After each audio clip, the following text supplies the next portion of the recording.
Truth be told, when I wonder what the future holds, it takes me out of the present. New moon waxing, full moon waning, crescent. Life cycles, teammates or rivals. Soul search, say there was World War III, the goal's always survival. That's nature, day you're born when you meet your maker.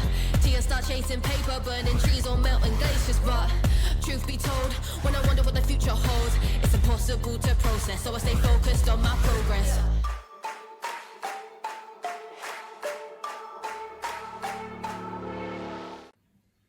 Yes, people. We know today we're discussing chips, strategies, and how we go forwards with all of that. But before we get into any chips, I actually just want to check in with everyone. Where are we? What headspaces are you in? Hots, how are you feeling? Yeah, not too bad. To be honest, I'm a bit tired. I can't lie. But FPL-wise, not the greatest of weeks. You know, I'm sure we'll get into it when I get into my teams. But the first time I decided to go back the Haaland route. And yeah, maybe I should have stuck with what I was doing. Outside of FPL, Arsenal thumped to Leeds. The other teams around us dropped points. So in that sense, can't complain. And what about yourself, Guffs? Yeah, a better FPL week this week for sure. So I'm happy about that. Able to sort of make a little bit of ground back up, but still a lot more to make up going forward. But yeah, not bad. Almost upwards. Good. Well, we're at that part of the season, right, where things become interesting for everybody. Some of us are confident, some of us are not, some of us are frustrated. Like I know, for instance, Guffs, I have been over the past couple of weeks. And then some of us are already looking at what chip solutions we can use going forwards. So quickly, where are you at right now? Like with regards to all of that, what's working, what's irritating you? I mean, to be honest, it's gone past irritation for me at this point. It's just trying to salvage whatever I can from the rest of the season. And right now, my focus is clearly on catching this guy here because he had a lot of talk last week, and I ain't that far behind him. So my focus is just like him, catch him first, and then see where I go from there. But to do that, I've got to be consistent. So it's not about overall rank anymore. It's just bragging rights, yeah? Bun nut. So, yeah. That's it, really. I mean, look, it's on a Wildcard a few weeks ago, and the team structure seems pretty good. For the first time in a long while, I picked the right captain. I mean, I'll go into this later on. So, I can't really complain. To kind of borrow your phrase, it's just about making those 5 to 8 points gain week in, week out, right? What about you, Hots? How are you feeling at the moment? Are you feeling like any decisions you need to make are being forced on you kind of thing? Or you feeling like, I know it wasn't a great week this week, but you feeling like you can hold and carry on? Or you itching? In all honesty, since the build up to game week 24, I've been contemplating doing an early wildcard because I was looking at the Chelsea boys, specifically not Palmer, but João Pedro and Enzo, and they've been doing well. So in that sense, if I did the wildcard, I would have had them in my team. That has been a bit of a bittersweet, but at the same time, I didn't want to rush my wildcard or panic. I've had a couple of good game weeks, as we know. This game week, you two have outscored me. But as I said early on, I always aim to be above the 50s every game week, and I'm above 50s. There's been some high scores this week for other people, so it is what it is. It's a scenario now where I didn't make those changes, and I feel like I'm going to be holding on to my chips. So the people that have used them, I'm at a bit of an advantage because I'll still have more chips than most. So I'm just hoping more people throughout the leagues start to use chips or are planning on using chips. So I'll be in a position where I can be possibly having all four of them going into the later stages. So that's what I think my plan will be. So me, as ever, I'm always sitting on the fence, splinters and all sorts. I'm in an iron about what I'm going to do next. To be honest with you, the reason why I wanted to start where we started is simple. The episode that we're going to have is not really about us telling people when they should do things. It's more about trying to understand why people do what they do. like when managers usually make their moves and so on. So amongst the three of us, all of us have had a different strategy in terms of what we're going to do for this next part of the season. And it's important for us to use our own teams, I guess, as a reference point in terms of what we're going to do. And we're going to go into mini team reviews now anyway. And it's not really about giving advice. It's about understanding what goes into the judgment of why we change and what we do and what game state context means to us. Because really and truly, when you think about it, like the triple captain, free hit, wildcard, all of those chips, they don't really create an advantage. They just magnify what is going on, right? So if, for instance, Gus was talking about the structure of his team, if your structure of your team isn't great, then you're likely to force a wild card or something along them lines. If you do things for the right reasons, if you've got the right conditions in place, then usually it takes care of itself and you don't really need to worry about the timing, which is kind of what you're alluding to, Hots. But without further ado, I guess, let's get into understanding a bit about what's happened game week 24, starting with you, Hots, in that random position that we never usually see you in down there. Yeah. Team-wise, defence did okay. It's funny because my team works in periods where it's like my defence does good and my midfield don't, or my strikers do good and my defence don't. And it's just been random this season where I've not had many game weeks where my team has just clicked fully.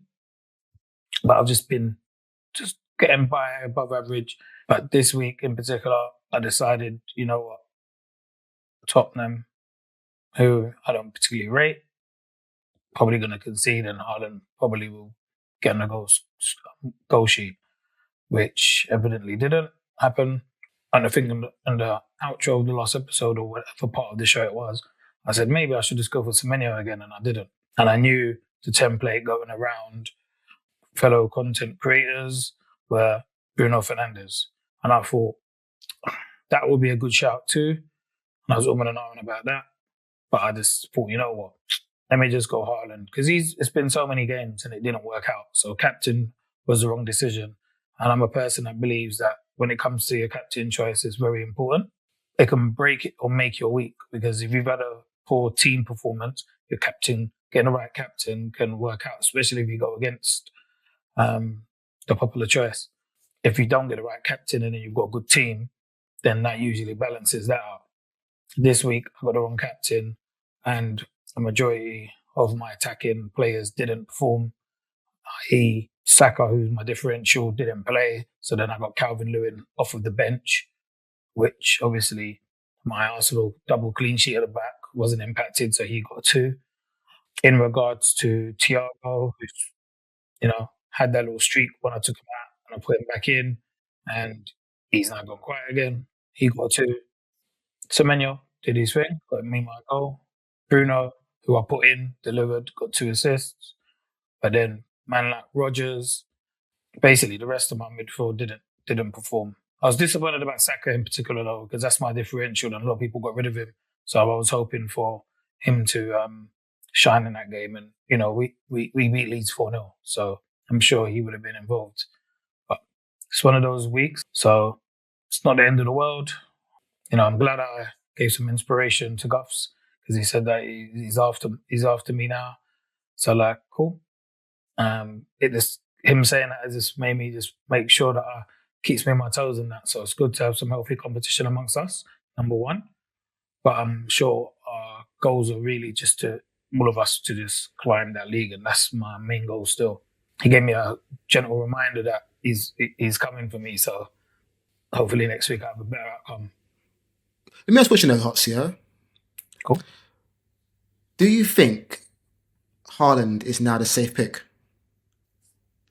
So I've gone against him, as you know, for more than a handful of games. And I just felt Tottenham were trash in it. So I just thought that he'll break his duck, and he didn't. So it's annoyed me. I wouldn't take him on my team because it's a scary move to just drop him. I know some people have taken him out, which is mad to me. It's a very dangerous move because if he does do a thing, it's crazy. He's easily still the most elite striker in the game.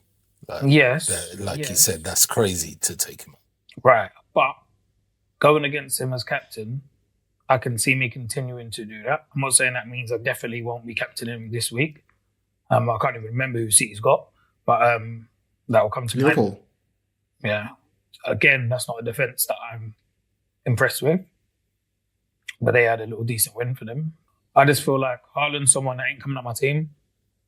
Whether I captain him every week is a different question. But what I would say is that, as mentioned, he's the most elite striker in the league. But what I've seen is that he misses opportunities that all strikers do. So they look to him a lot. But he doesn't seem to be having as much chances as he's been having early in the season. So it's a good time to keep going against him. But I know at some point he's going to click. And when they click, it's usually through him. So, yeah, it's a difficult one. So, Goffmeister, what's your thoughts? Your team?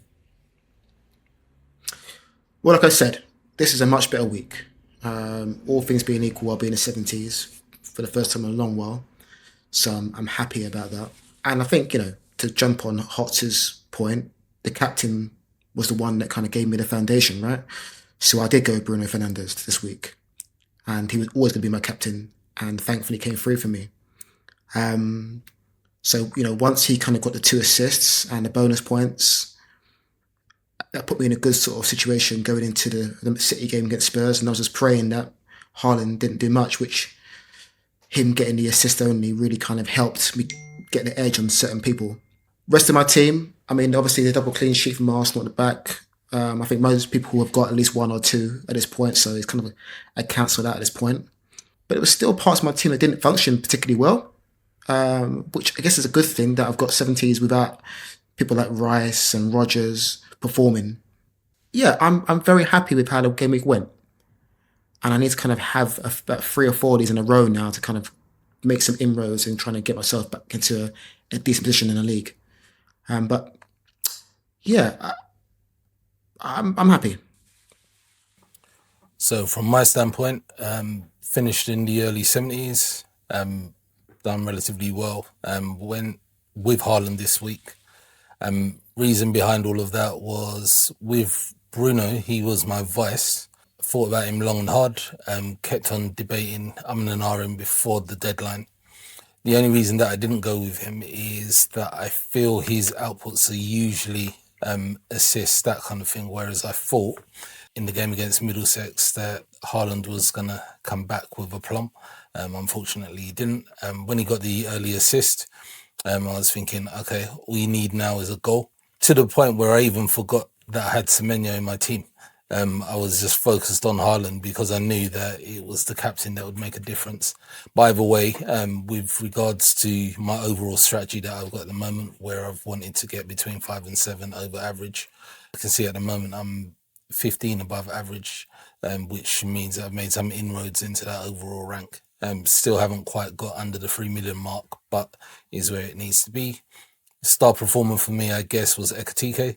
He got his double, but generally across the team, I got returns from most people. So with Enzo, I was fairly fortunate. He got that last minute headband bandit. He was meant to be out of the team, but I chose to go with bringing in the goalkeeper this week.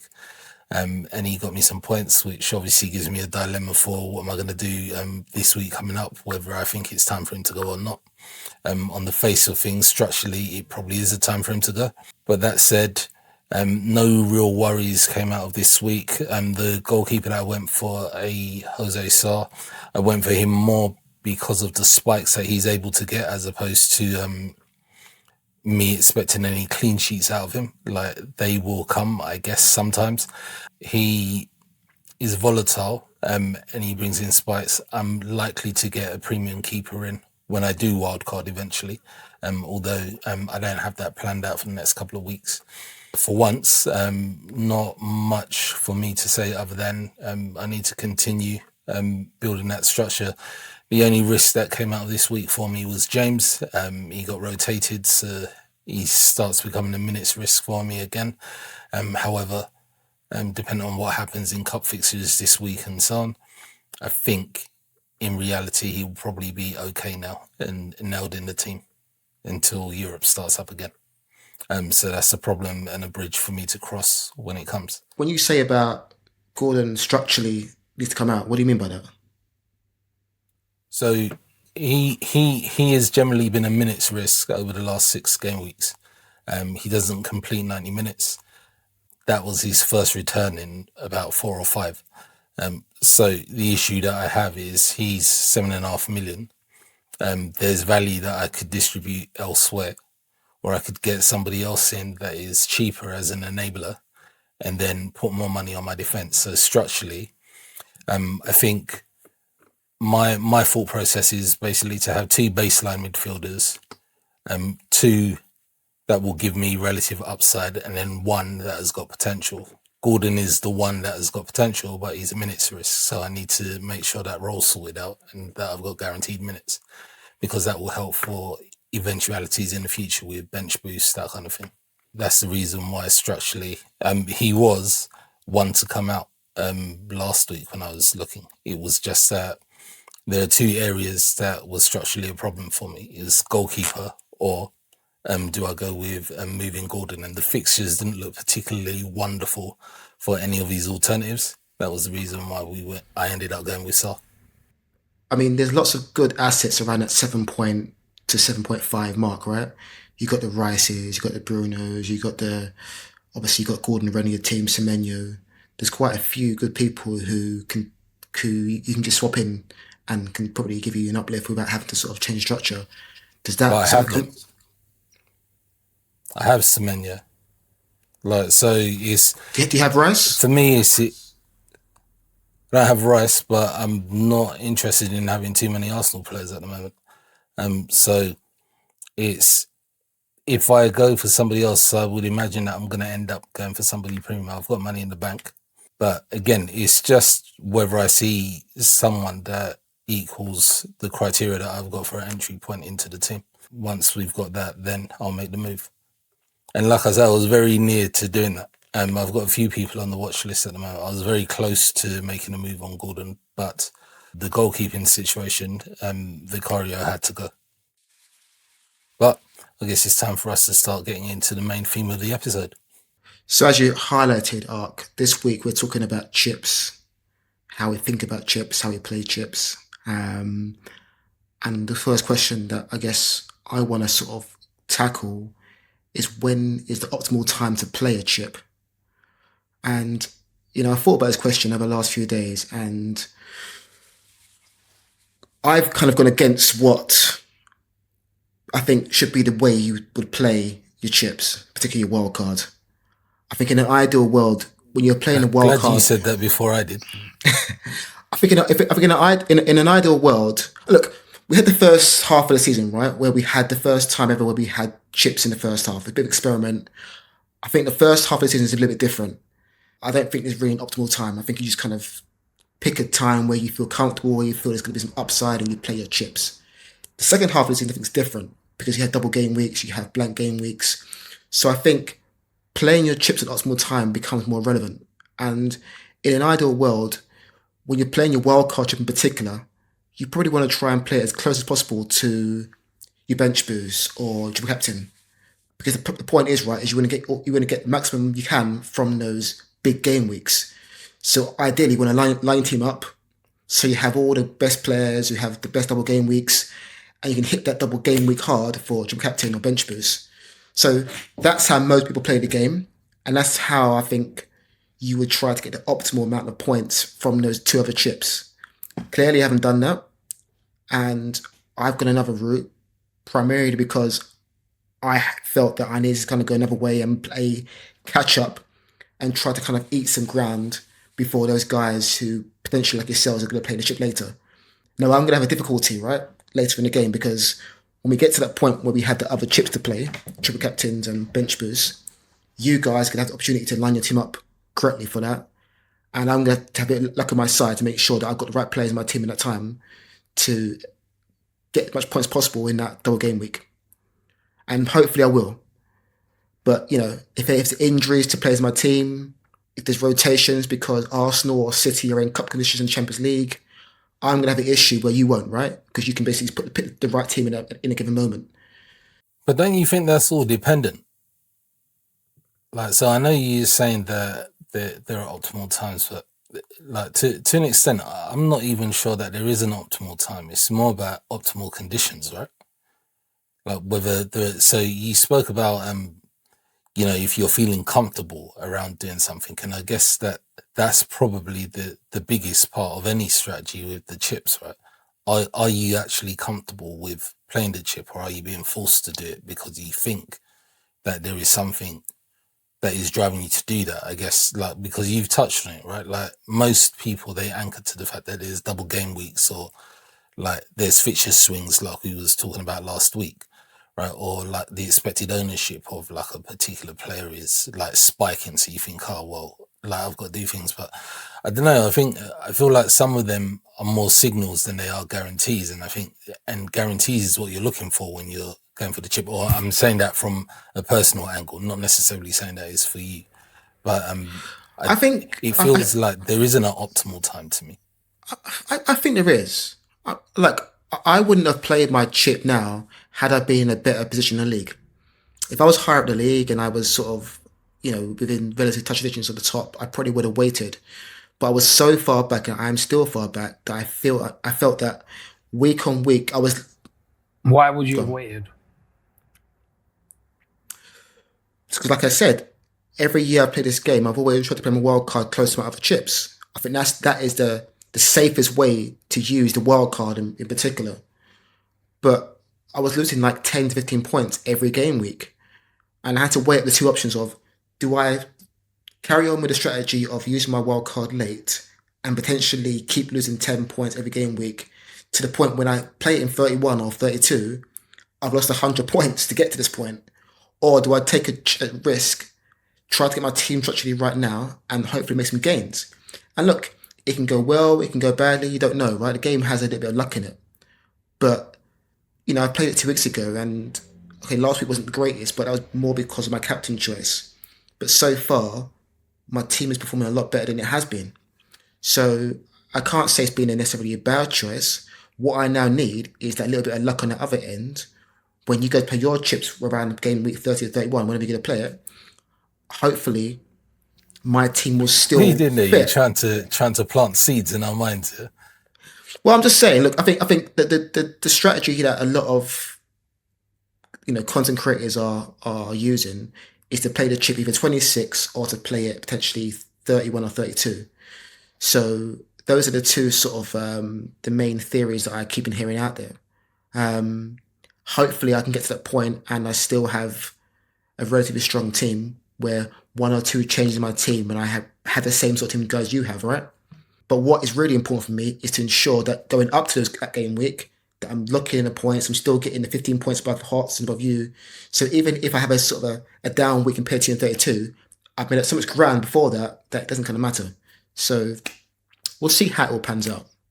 Hots, what is your thought process around like the optimal time to use or play a chip? Because I guess what we didn't touch on was what chip are we talking about?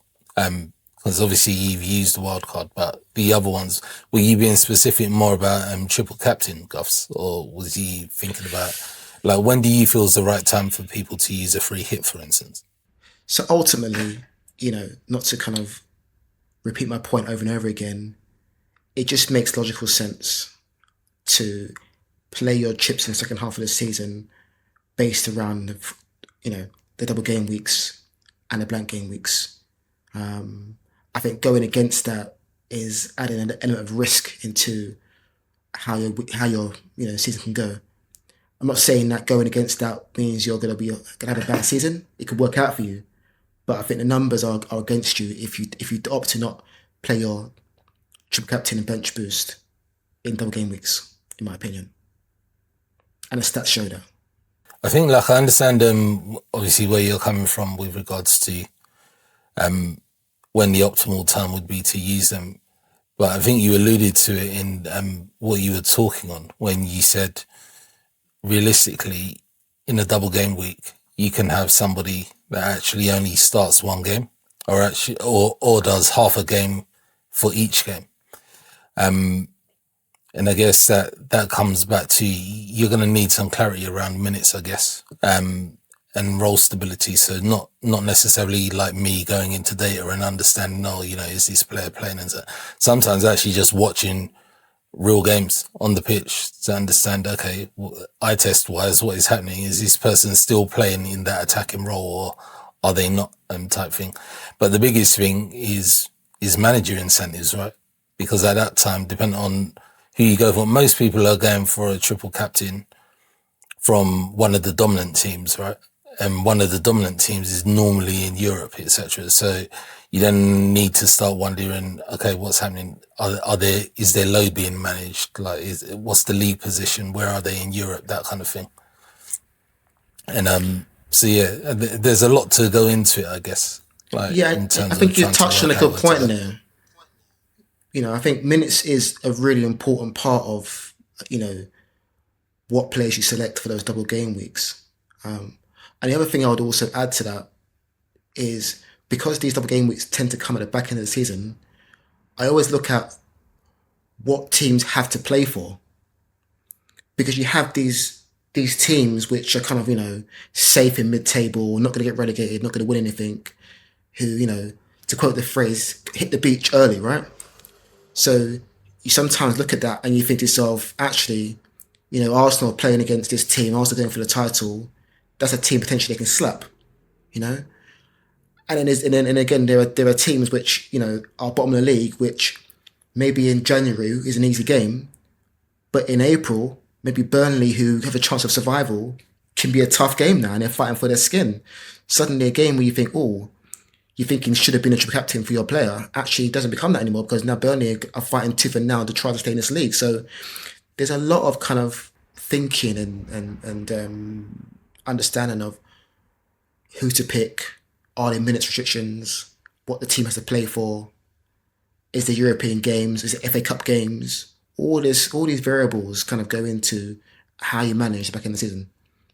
But I guess, Hots, you're the guy that obviously does well back in the season. You obviously seem to make it work somehow, some way. What's your thinking? So starting with the free hit, I think it's essential to use your free hit in the biggest blank game week, which you won't know when that is. I've said previously, and you mentioned it this time, that the first chips in the first half of the season are, bonus chips. We've had it before when you get 2 wildcards. Now they've just added the rest of the chips, so it's no difference to me. It's the same thing. It's just that it's all of the chips now. But we're in the second half of the season where it counts. So then the chips are important and they have to be used at the right times, if possible. So I didn't do my wild card because I thought, Chelsea's got a good run. Let me chase their players, because I felt if I was going to put their players in, I could just take minuses because, I'm down to do that. And it was a case of being a bit more disciplined. But free hit for me needs to be where it's the biggest blank game week of the season when it comes to the second half of the season. So there's no doubt about that. That's when I'll be using my free hit. Triple captain, I agree. As you both know, you didn't have Haaland in 2 games, and in 1 game that you thought he would actually do something, he didn't. So if he was to play in a game and he didn't do well because the fixture was good, but then he had half a game, then, you're better off with someone who gets the minutes. So it goes back to what I say. I'm looking at people who are going to play the most minutes. Yeah, I fully agree with you on that because if you do your double game week, the triple captain, you're basically betting on volume, right? You're betting on hoping that you're gonna get those minutes. Whereas the single game week, there's clarity. That that player is gonna play. And oddly, I was looking into it before. Like historically, the most high scoring triple captains have come from single game weeks. Obviously, the most dominant guy, as you know, Hots, when you done Haaland, obviously he hauled. And I was sitting down licking my wounds for weeks and weeks on end. Still not quite over it. Even though that's the truth and anything can happen, I feel that when it comes to the triple captain, if there's one game, see like Haaland right now, he's not in form. So if they had a easy fixture, I wouldn't choose to go for the triple captain because I feel like it's not worth it. So the player has to be in form And, it's all three of them. If he's got the minutes, the form and the fixture, it's tempting. But in reality, the way to get the most out of it or to optimize would be to try and get the right person that's going to play the full 90 in 2 games in the double. So ideally, that's what I'll be looking to do because I've still got the chip. But if I get tempted because someone's in form that is tempting to do it, then, I could pull it. But when it comes to the other chips, bench boost, again, needs to be a double game week for me. So I'm pretty much holding off my chips because, yes, you can do a bench boost. And we've seen it in the first week of the season, the first half of the season, when, some of us have not played the bench boost and then your bench has got over 20 points and you're like, whoa, you could do a bench boost. And when you're doing the bench boost in the second half of the season, your bench doesn't have doubles. Because even if you're wildcarding before doing a bench boost, it doesn't mean you're going to drop players. Like if Haaland's not doubling, you're not going to drop him because you're going to want him for the rest of the season. So most of the time when you do a bench boost, you have at least 3 to 4 singles anyway. You got to look at it as, yes, you're going to have double game week players within your squad, but you're not going to have a full. It's very rare that you have a full 15 doubling. But at the same time, even if you've got half doubling, it's going to give you an advantage. So, in my honest opinion, in the second half of the season, you've got to look to optimize and use the double game weeks that are there. But you've got to do it with the fact of minutes, form, and the fixtures. But with the lighter chips, free hit probably being the one that's the least debatable. Free hit has to be in the blank. Because, otherwise you're at a disadvantage. So the free hit is the blank. It's quite a simple, straightforward one. But the wildcard, you can do it early if it gets you in a position where you got a squad that you want, especially with the new rules of 5 transfers. But you don't know how and what's going to unfold leading up to those double game weeks. So to use Guffs as an example at the moment, he's used his wildcard. So when he's coming towards those blanks, he's potentially going to have to do minuses to work around it, or he's going to have to use the transfers he's built up. But then straight after that, the blanks are because of doubles. So the same players he's avoided or had to get in are going to be blanking. So it's just going to be the opposite. So then he's going to have to do the same thing twice. So you can plan for one, but you can't plan for both. Where when you've got the chip, I can look when it comes towards comes to the 30s, let's just simplify it. I can say, okay, we know these are the teams blanking. Let me get those players in. Wildcard into the players doubling. And then I'll still have another blank to deal with, which will be the free hit. And then another double, which will be the triple captain. So that's probably how I play my chips, and that's how I think is the best way of optimizing your chips.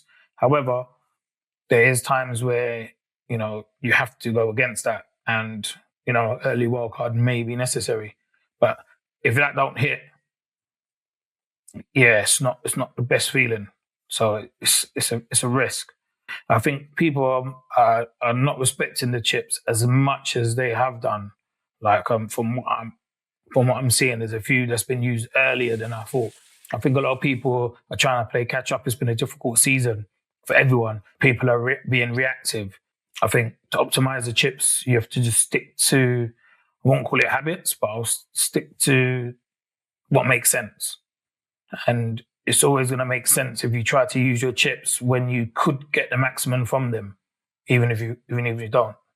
Personally, I've been looking into whether the wildcard is best used to fix your team if it's broken, or when the calendar opens up a window of opportunity for you. And I guess my thoughts on it are generally that the wildcard's not a repair tool, and I'm saying this through bitter experience. I think a lot of the reasons why when I used chips in the first half of the season, they didn't work out for me. Was ultimately they were kind of like hit and hope of repairing some structural damage that I had in my team, and then it didn't actually work out. It's kind of the reason why I say that the chips often they just magnify what's going on, unless you've got some real awareness about what's going on, then you can struggle. And I guess from my perspective with a wild card, I look at it that it's like a mechanism for reallocating the risk that I've got within the team, right? So like we know that most people, they're playing their wild cards because they got 4 or 5 players injured or their team doesn't feel like it's doing anything. And this is not like shade towards you at all, Guffs. Like for me personally, I felt that your team structurally was all right, but I know that you didn't feel like it. So you'd kind of fall into that bracket of looking at your team and feeling that it's a bit stale, so you need to do something. Right, but then I know in the earlier part of the season when I did my wild card, it was emotional because I saw that I had 2 or 3 red arrows in the last month, and emotions just get the better of you and you become reactive. The wild card is really its strongest point when friction kind of exceeds any kind of flexibility that you've got. So that kind of means like if your team technically functions, then there's not a need for you to necessarily go for the wild card. Like, but when every time you try and do a transfer, like it feels like you're compromising something, or like every time you fix one issue, it opens up another 2, then you're kind of approaching that area where it's the right time for you to wild card. Like, and the other thing I guess is like when you're choosing the least bad option all the time. So, for instance, you guys know I've mulled over what I'm doing with Gordon, for instance, all of the time, thinking, oh, well, it's not that bad. I can move him on at this point or that point. And then you start looking and there's other parts of the team that I like that I've had similar discussions about Senesi, about my goalkeepers and things like this. So at that point, you start thinking, well, actually, maybe there's loads of misalignment. So it's not necessarily that it's damaged, not that my team isn't scoring any points. It's just that it's misaligned. It's not getting points in the right areas. So you want average points in each zone of the team, right? The point I'm trying to make is that you need to work out if your team is broken or whether it's misaligned. So if it's broken, it's not hard, right, to understand that, because you don't really need to put any thinking into that. You've got injuries, you've got suspensions, you've got no bench, like then you're forced into doing your wild card, right? But if it's misaligned, then it's more about the fixtures are not going to be kind to you over the next couple of weeks. Like roles have started to change. Like the prices, they're not really mapping to what you want to do long term anymore. And that's where you do like a strategic wildcard. So I guess between the two, like you do the broken one when you're average, which definitely was what the first part of the season was for me. And it's the elite managers, I guess, that do the second, where they try to be proactive. Sometimes, like you look at misalignment of your team and things, and that's enough for you to make the move. Like you don't always need it to be painful for you to then say, "Oh, I better make a move now." And the idea would be to start looking and thinking, "I can see that we've got some issues here that are coming up in the coming weeks," type thing. I suppose in answering the real question of, is it right to use it to fix a broken team? Only if it's forced. Like it's more about understanding the decisions that you need to make, and that will kind of tell you whether your team's broken or whether it's just that you're misaligned and you need to make some moves going forwards. Because like I say, the chips don't really save your team. Like what they do is they reward your team if things already make sense, and which is kind of where I'm trying to build to now. It's a real fine line between having a misaligned team and having a broken team. Yeah, Like, and I agree with that. And I think that speaking from my experience, like in the first half of the season, I often play my wild card quite early, and that's purely because you start the season off with very little information. There's new teams coming to the league. You don't quite know what formation is going to be played. Some players are not quite fit because they didn't have pre-season, and there's so many sort of variables which you don't quite know in the beginning. And Watkins is a prime example, right? Watkins was in my team in the beginning. I thought Villa had some decent games. you try to build your team with players at certain price points. You can jump to other players at similar price points if the player in your team isn't doing well. But then what happens is that suddenly, in the first 2 or 3 game weeks, price volatility is crazy, right? One player at a price point is doing really well, so everyone loads up on one player, right? Suddenly, the player that you want to jump to is not going to 8 million, he's at 8.3, and you can't get him. So, although it might seem in some cases that it's reactionary or it's kind of, hope, some of the choices are driven by necessity to not lose out on assets who are clearly in form. But then we all agree that the first half of the season, the chips are not as important or not as impactful as the second half. Maybe, but to answer Ark's point about, he said in his point that he made an emotional decision on his wildcard in the first half. He feels that way, which is totally valid. But if a player is not performing for 3-4 game weeks, at what point does it become emotional? And what point does it become, hang on, this player is not performing for 3-4 game weeks now, he needs to go. So it's I guess what I'm trying to say is that it counts on what type of manager you are. So I'll look at it and just say it as I see it. Ark's a safe manager, right? So I'm a person. I'm very risk averse. You're right. So I take minuses. That's the reality. So at the moment, in the build up to getting to the second half of the season, I took minuses every week almost. So some might see that as crazy, you're taking minuses every week. But it meant that I didn't do an early wildcard. It meant that I felt that my team will be balanced going forward.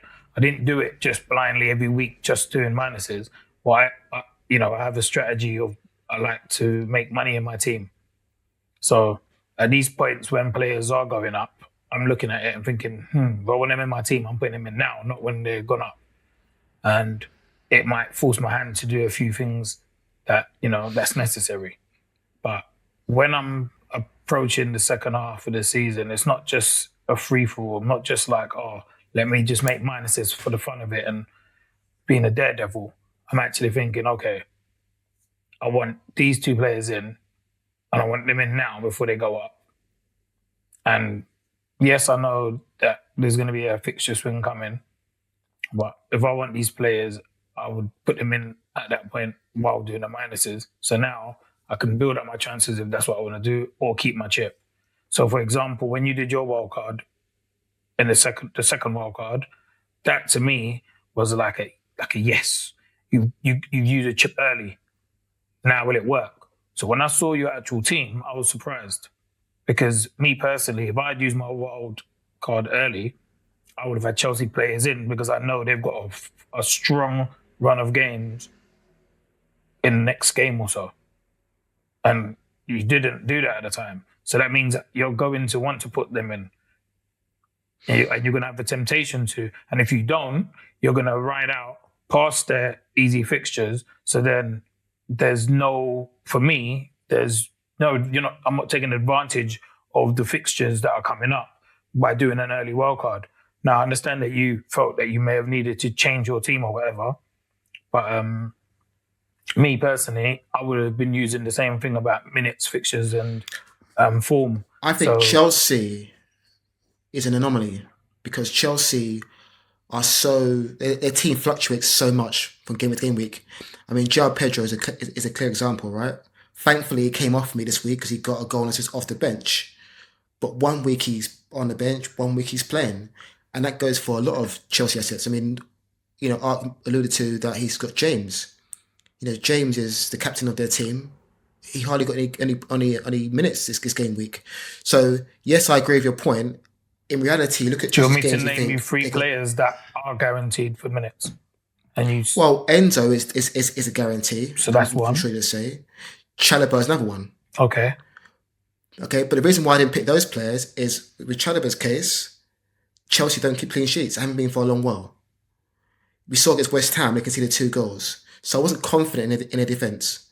In Enzo's case, I wanted Enzo, but I think I mentioned at the beginning of the show, there are so many assets at that price point, and I just wanted to have Rice and I wanted to have Semenyo. I'm slightly regretting not having Enzo at this point, if I'm being honest with you. But he's the only one out of the assets that probably I could have had in my wild card that I'm slightly regretting not putting on my team. But everyone else, I'm comfortable with not having Palmer. I'm comfortable with having Cucurella. I'm comfortable with not having Chalobah. I'm comfortable with not having Sanchez. Because I don't know, if I can trust Chelsea's defence or if I can trust that Palmer's going to play every game. So why did you put Pedro in now if you don't trust him? Pedro was an opportunity change. He's had a nice few games where he's got returns. But doesn't that undo what you've said Exactly. about them being volatile? No, but look, I had two changes in my Because he bank. obviously had a run, right? And you've decided I've got to two put him in. changes.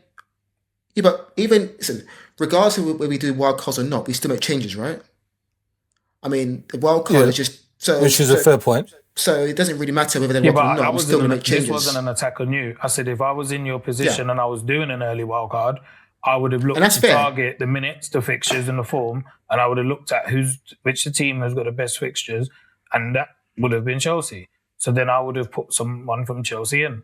I didn't start alluding to who, but obviously you decided to explain why you didn't, and I've just said in response to that you put them in. So you put Pedro in now. So, I mean, I would have just put him in the first place. And as you said... Yeah, but you have to understand, I made my wild card at a time when Liverpool had good games. I don't have to understand, And but I'm listening. Well, I'm explaining to you. But did it work out? No, it didn't work out. And that's this game is luck Okay. based as well, right? But I played a wild card early because Ekatike wasn't in my team. And So had you good played games. your wild card early for Ekatike? Well, I played it because I didn't have him in my team. Liverpool have no other strikers. And I thought, okay, I can't afford to be my team because the structure of my team isn't quite right. So I took the decision to basically do the wild card now rather than waiting for another 4 game weeks and took a chance. And like I said, I don't think it's gone badly for me. I've had a good game week this week. Hopefully I can string 2 or 3 more together. And if I do, then it's somewhat justified. If I remember rightly, to be honest, like you had a good structure anyway. So I think your wild card only enhanced that. But going back to a couple of points that Hotz was making whilst I was talking through the, when is it best to use your wild card? Do you use it for a broken team and stuff? So I know that for you, Hotz, you say, well, the chips didn't really matter in the first half of the season. But from my perspective, if I had got some of those chips even remotely right, I would be a lot higher up my overall rank. So maybe I'm not articulating in the right way when I say it doesn't matter. I'm talking about in comparison to the second half. Because obviously the timing of the chips matter, because if you can get the most out of those chips, then obviously it helps. But I'm saying if, for example, Guffs decided to use his bench boost in game week 1, it didn't work out. It didn't have to hold him back for this season. Do you get that's my point. Yeah. Like, no, I understand. And I guess that all I'm saying is that my regrets from the first half of the season are more why I'm so risk averse in this part of the season, I guess, because that makes sense. I didn't stay true to the things that I know I should have been looking at. So, like, I didn't ensure that I had the right conditions in place for me to do the wild card, for instance, right? And I guess that kind of goes back to the question over, do you use the wild card when your team is broken, or do you do it when the calendar opens a window? And I guess maybe is my team broken isn't the right question, I guess. Like, maybe the real question should be, does my team still make sense given what's coming up, right? So I think I alluded to it a few weeks ago when I was saying that, for instance, with you, Hots, I know that you look a number of steps ahead. It's almost like playing chess. And I think that that's the way that you need to approach whether you're going to use a wild card. Like, am I doing this because something is broken? Is it really broken, or is it just that it doesn't make sense for me coming up? Now, It's mad that you're saying that. because I'm sorry to interrupt, but I literally was feeling like using my wildcard this week. I was like, there's 2 or 3 players that I'd love to put in now, but it just doesn't make sense. And usually, if this was like early in the season, or my team wasn't in a decent place, I might have just done a -4 or something just to get a few of them in. But I'm just looking at it like we're more than halfway through in the season now. I don't really want to take minuses for the sake of just picking players that are in form now, because as we've seen, players that are in form are the players that are likely to come out of form because they've had their run. And I looked at my team and I like a Foden. Right. So then I've looked at my team and I just said to myself, you know what? I haven't actually got a bad team currently. Let me not force it. And funny enough, that was the same as last week. Pedro and Enzo went and did their thing. So imagine I'm like, maybe I should have done it. But I still feel it was the right call. And now this week, I'm in a situation again where I'm like, there's a few players that I would like to get in, but I don't want to force it. And it is because of what you're saying. Like, is there a point me forcing minuses or using a chip when I seem to have a balanced team? A balanced squad, yeah. And it doesn't make sense. Especially knowing that if you're going to optimize the chips better, it's best to do them around the doubles. I'll just be forcing doing it just to get a few players in. And I don't see the benefit in that overall. And that's what I was trying to explain when I was using the Guffs did it as an example. And again, it wasn't a dig at him for using it, because it might be a thing where he starts to climb. I just was using it as an example because out of the 3 of us, he's the only one that's used it early. And in all honesty, this is the first game week where it's his team's achieved done well, achieved a good amount of points this week. But it's been changed since that wildcard, and it's always going to change. You can do a wildcard and your team changes anyway. But then if I'm doing an early wildcard, I'm doing it and hoping to build my 5 free transfers back up, because I'm thinking, boy, like, I'm using my early wildcard and I'm not looking to do any changes, because the squad I've picked is gonna, even if someone's not playing, but the bench will cover that, and I'm gonna get back to 5 free transfers because I've got no wildcard. And this is why I was saying that.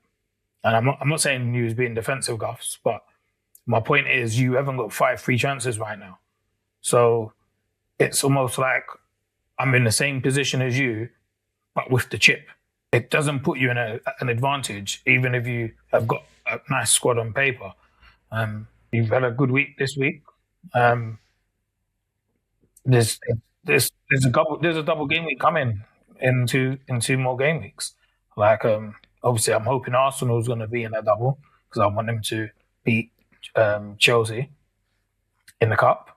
But if they don't, then it's going to be a double with Chelsea and Everton. Are we going to want players from those teams? If that's the case, of course we are. It's a double game week. And if it's Arsenal victory, or Arsenal through to the final, it's going to be Arsenal and Wolves. So then are we going to want players from both teams for that? So it's all about when it's timing. Everything is timing, and it's about knowing. It's about having the information there. And I think that's why it's important to have the chips to later on in the season, when you can have the actual information available of who's blanking, who's doubling, and what. But yeah. I think the point makes sense, right? Because one of the things that you articulated is kind of how I feel the most. Like, the wild cards is the strongest when you've got an environment that's shifted, right? So, for instance, what you're alluding to in how you've been thinking about things is that things haven't shifted so much that you feel compelled that you need to make a move, right? Now, that's just with transfers, let alone whether it was a wild card or whatever not. So, I guess that's the thought process that is necessary for working out whether you should use it if your team is broken or not. And that's why I was saying maybe reframe the question from, is my team broken, to does my team make sense with what's coming up? And I guess what that does is it means there's 2 things you do, right? You either wild card early because you've got some kind of clarity and it looks boring, but you've done it, right? Or you can wildcard late in a bit of panic, which is kind of what I did in the first part of the season. And it looks like it's decisive. It looks like you've taken action, but the action's not really based on anything. There isn't any foundation. So only one of those things is really strategic, and really, from my perspective, I'm trying to ensure that all decisions I make at the moment are strategic, so I can at least stand on business and say, well, I made this move for this reason. Like, it may not necessarily work out, but the logic was there. Everything made sense in order for me to do it. I think sometimes doing risky moves can appear to be, and it's not just for me, but can appear to be, emotional, or can be erratic, or can be perceived that way. But I think a part of this game is risk orientated. I can remember like last year, I put Antonio, I think, in my team for a couple of game weeks. And I think I might put him captain. And they played against, I can't remember who they played against, but he got like 3 assists and a goal in that game. And it's got lucky that game week. Now, if it didn't work out for me, that could be perceived as though that's a bit of a risky move or a bit of a panic move, or it may be. But if it goes well for you, suddenly you look like a genius. And I remember years ago, many years ago, I had Harry Kane. Yeah, but ain't that the point of what we've been saying? So I understand what you're saying about taking risks, but even the risk, you kind of need to calculate. Whereas what you're alluding to is hoping. And it came off, so in hindsight, this was a great move. And those things can happen, the point I'm trying to make is that if we all play the game the same way and all play the game with, very rational and calculated process in how we maneuver through the game weeks, then what's going to happen is that we're all going to have very similar teams and do everything at the same sort of times. And then the upside is going to be very minimal. I think there is space in the game. We have all got similar teams, right? Yeah, but what I'm saying is, like your team, most people have got your midfield. Take me out of it for a second. Forget about my team. I'm just saying, for people that are maybe watching this podcast, I'm just trying to kind of give a alternative way to navigate through the game, where there is space to go against the grain and do something that's kind of offbeat, because it can work out for you. Yes, the stats are not in your favor, and obviously we appreciate the game is a stats-driven game, and I know that. Hence why I said at the start of the show that in an ideal world I would have played my wild card a lot closer to other chips. But we've seen this game. We've seen people, triple captain defenders. We've seen wild moves and make huge difference to people's sort of like rankings. So it's just understanding we interrupt this service to confirm to all the audience that Guffs' views are his own and his own only. They are not representative of the rest of the triple captains. The point of it is that, when you take a risk, it's understanding that you're taking a risk for a reason, and you're fully aware of taking that risk. Yes, you have to, by and large, play this game with your stats head on, and you can't win unless you kind of driven bit mostly on sort of looking at the stats and making sure that you hit the right times. But there is space in this game to be adventurous and to go against the grain, because it can be huge upside. No. Yeah, and on that is the truth, and you've seen it this week, right? You went Bruno. A lot of us went Haaland, and Bruno's outscored him, and it helps that uplift in your team. It is important to take risks, and you can't just keep on going for the safe bet. And a lot of people, you mentioned content creators, people follow the template, and that's why a lot of people have the same teams. But then you have to take risks. You have to, try to do things a bit different. It's like, you mentioned Foden. It's like I went for Harry Wilson early, and it ended up being a good move. And then now I'm like, do I keep him? Do I throw Enzo in? He's been in good form. But then I look at it and it's Fulham. Probably makes sense to go with Enzo. But then I'm also looking at long term now. He's a good price. Wilson, he's still fit. He's still going to be playing. He's still going to get those minutes. And the form ain't totally over just yet. I'm monitoring him now, though. But Chelsea are literally in the middle of their good period. So rushing to get their players in now, it's like, if I was going to do it, I would have done it. Been done now. And if Arsenal do make it to the finals, which I hope, Chelsea and Dublin. So I'm going to have no Chelsea players in my team, and I'm not going to care about Chelsea players. I've thought about this before getting to this period. It's important to pay attention to what's going on at these stages before making any moves, because it's vital times now. And I think that's what the viewers need to know, that every move now counts, because we're running out of game weeks. We're into the 20s. And, before you know it, you're going to be in the 30s, where these chips, if you have them left, are going to be, going to make or break you. It's going to give you the extra boost that you need, or the decisions that you make are just going to have a serious impact on what, even if you're not in it anymore for the top prizes, it's closing the gap, and just that them prideful moves, So you're going to want to take risks, and you're going to have to. Because if you don't take risks and you're chasing, then you're not really going to close the gap. So if you're just captaining Haaland every week and you're going to the majority, you can move up slightly, but you're just going to stay where you are really. So it's about taking risks right now, but just calculated risks, and that's the key word. So yeah, of course, it's time for fixtures, and the game that really stands out for me this game week is Man United Spurs. Firstly, it's a game closer to that guy getting a haircut. I think they're on 3 wins in a row in Man United, so 2 more and the guy can finally cut his hair.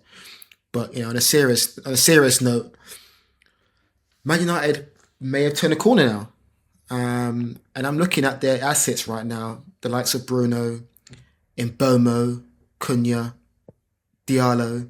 These are people that a lot of managers now are looking at, and I think this is a confirmation game for a lot of managers in terms of, do I put in Bruno and another player, and who's that other player going to be? So I'm going to watch this game keenly to see if Man United have turned the corner. I want to see if Sesko is going to somehow get into this team. If he's not, if Mbomo is still going to play up front.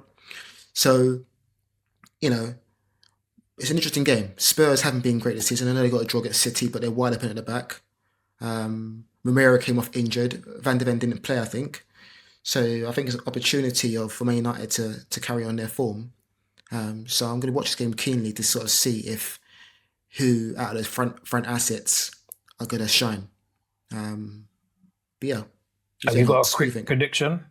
Just score-wise, just on a quick fire? I think there's going to be goals in this game. I'm going to go for 4-1 Man United. Cool. Fair enough. Arsenal. I've got to go with my beloved Reds. Since you wanted to talk about those Reds. But I think the Arsenal-Sunderland game is going to be an interesting game for me. I've got my guy, Kalele, who's done quite well for me, done very well for me at the back. And I think Sunderland have just come back off the back of a victory. And all teams that have been in good form have, had dips. And they've had experienced the same. And they've got all their players back from African Cup of Nations. And they look to be back to where they were towards the beginning of the season. But Arsenal have now sort of answered the critics a little bit with their performance against Leeds. And I think it's like that every game week now going forward for Arsenal, where it's a must-win. And keeping the pressure on other teams and hoping that they drop points. So I can see Arsenal going into this game and, it's going to be a tough game regardless. Sunderland are quite good defensively, but we're at home. And I expect there to be a victory.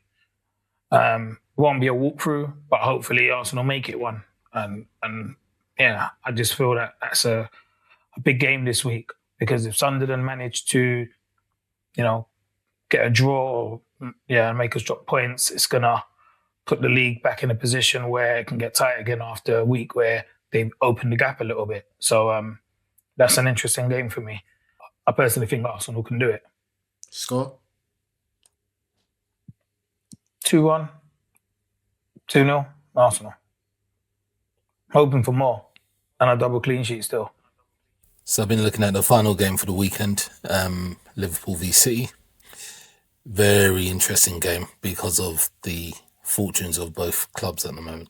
Obviously, you've got defending champions against champions-elect or champions-to-be type thing. But their form is interesting. Liverpool look like they're now coming into their pomp, so to speak, even with their injuries. And City just seem erratic. And this fixture might just be that pertinent thing that the game is being played at Anfield. But historically, it's a game that is always fairly high scoring. A high percentage of the games have been over 1.5 goals, that kind of thing.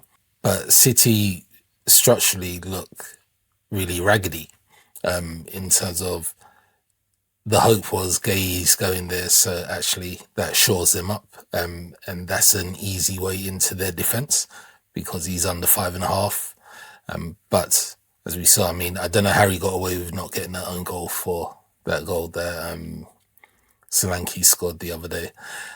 But City's defence still are problematic, and even areas of their midfield. Semenyo is clear, like he's good for what he can do at the top end, but you've got to get him into the top end. And Haaland, for all that he is, and he is still one of the most elite, well, not one of the most, he is the most elite striker in the game. It just goes to show how hard the Premiership is, because it can do this where you have a drought, you have a blank scenario for, I think he's coming up to 5 games or 6 games with him now, just in the Premiership. Still difficult to, go against him at your peril per se, but the reality is over the past couple of weeks, we've been able to go against him and we haven't been set on fire. Teams have still been scoring and so on. So it'll be an interesting game. I think that Liverpool will win.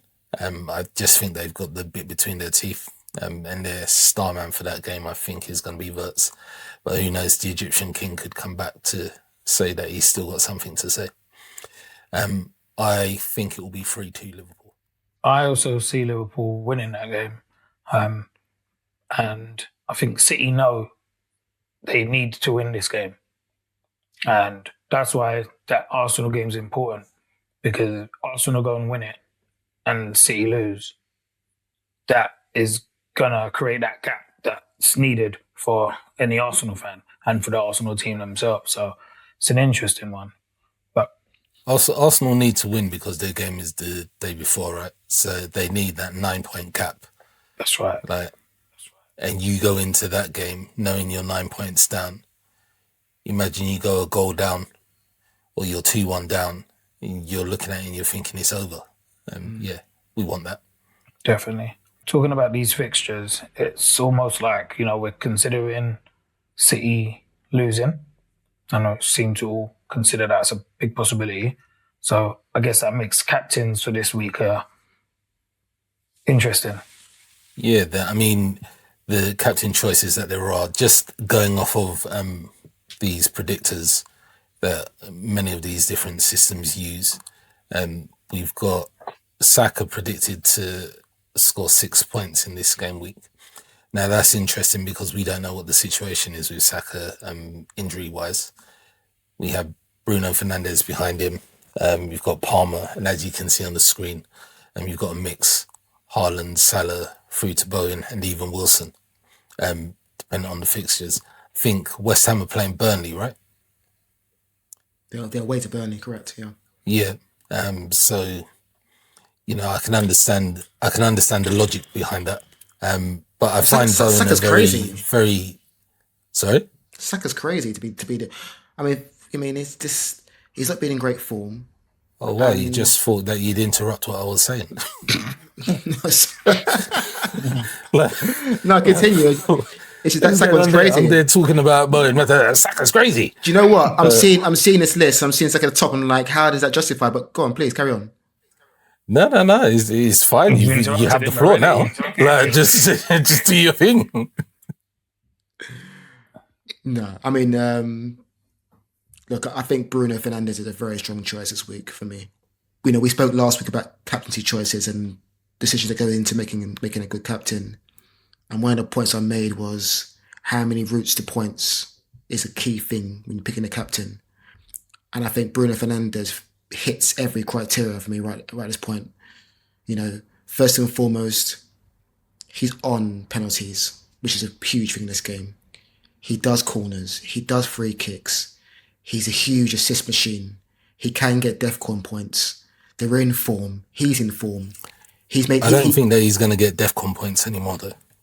Maybe he's playing higher up. Yeah, but I think that Man United only play one game a week, so he's going to be fresh. So everything is leaning on him right now, being a great captain choice, not just for this week, but actually for many weeks going forward. And the last thing, he plays in midfield, so his goals count more than attackers. So, at the start of the show, I mentioned to Hots, is Haaland the go-to now? And I kind of asked a question with a sort of deliberate sort of thing in my mind why I asked the question. Because I now think that we're now getting to a point that maybe now Bruno might be the slightly best choice now at this point in time.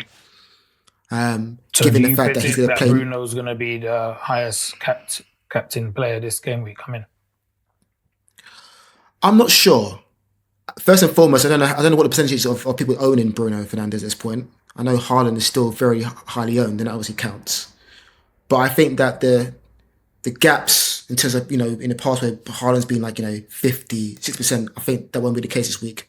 I think it'd be slightly lower. I think it'll be more in the 40s and the 30s, and Bruno won't be too far behind. I think Haaland will still be the captain choice because he's such an elite striker and you have to always be wary of his talents. But for me, Bruno is getting to that point now where he is potentially the better captain choice at this point in time. But that's just my opinion. So is Bruno who you're looking to go with this week? Yeah, Bruno's my choice this week. For sure.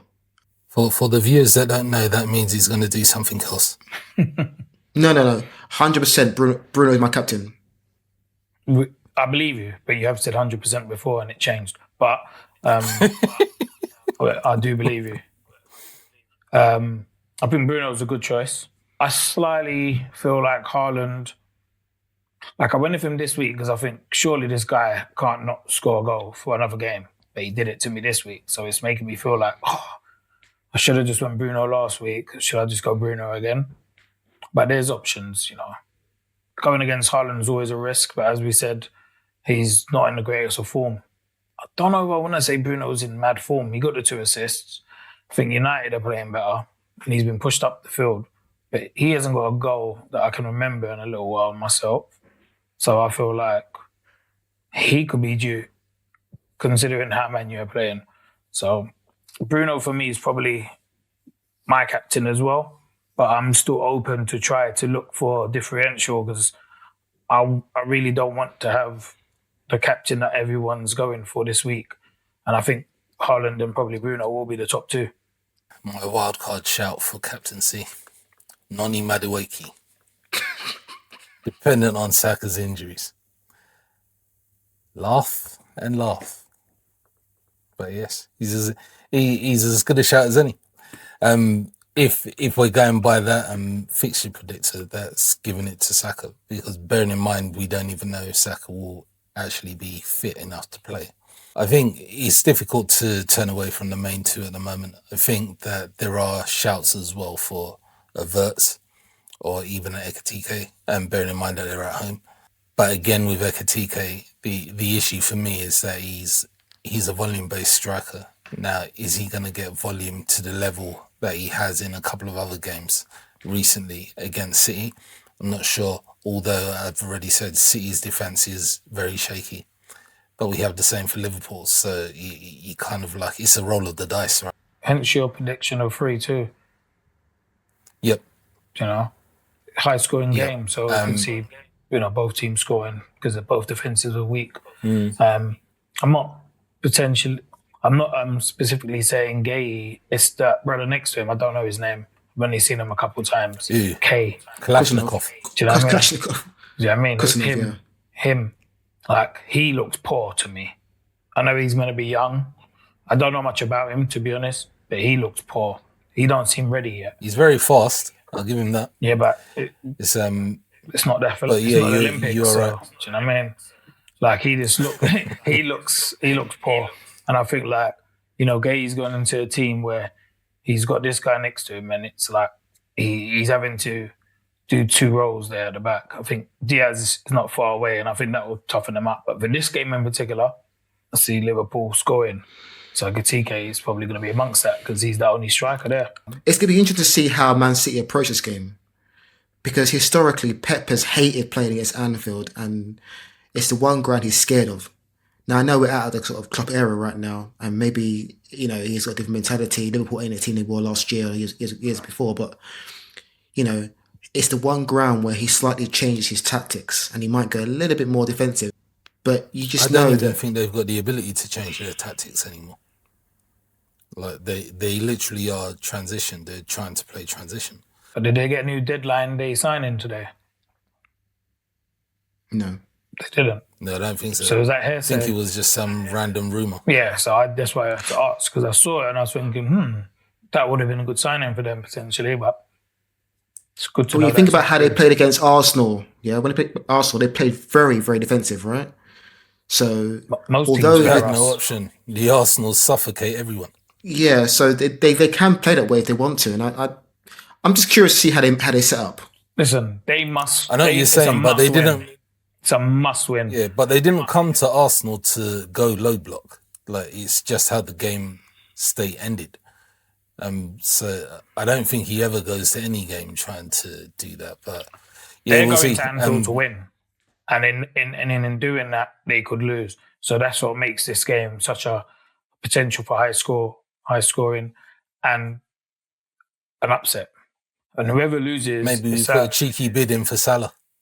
Nah, that's fine. Let them go Saudi League. Expensive asset.